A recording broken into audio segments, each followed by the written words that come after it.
Ertugrul गाजी और हलीमा सुल्तान की मोहब्बत एक ऐसी कहानी थी जो सिर्फ दिलों में नहीं, तकदीर के सफ़ों पर लिखी गई थी। यह इश्क नज़रों के टकराने से शुरू हुआ, मगर कुर्बानी पर ख़त्म होने वाला था। जब अर्तुरुल तलवार उठाता तो उसकी हर वार के पीछे हलीमा की इज्जत, उसकी हिफाजत और उसकी मोहब्बत होती। और जब हलीमा दुआ के लिए हाथ उठाती तो आसमान भी रुक कर सुनता, क्योंकि वो किसी आम मर्द के लिए नहीं, अपनी रूह के गाजी के लिए मांग रही होती। उनके दरमियान लफ्ज़ कम थे, लेकिन एहसास इतने गहरे थे कि खामोशी भी बोल उठती थी। हलीमा सुल्तान का प्यार कमज़ोर नहीं था, वो सब्र था, इंतज़ार था, और वो हिम्मत थी जो सिर्फ असली मोहब्बत में होती है।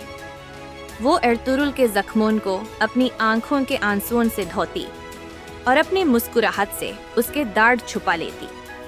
अर्तुरुल के लिए हलीमा सिर्फ बीवी नहीं, उसका घर थी, जहां वो हर जंग के बाद अपनी थाकी हुई रूह रख सकता था।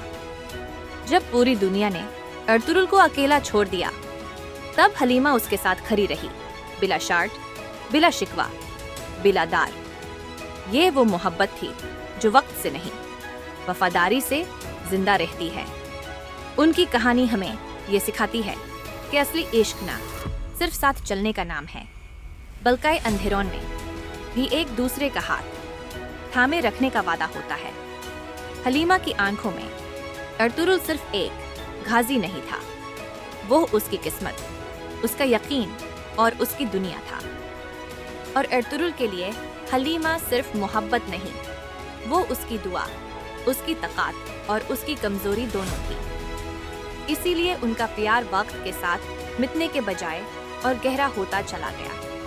और आज भी जब उनका जिक्र होता है, दिल कहता है, ऐसी मोहब्बत हर किसी के नसीब में नहीं होती।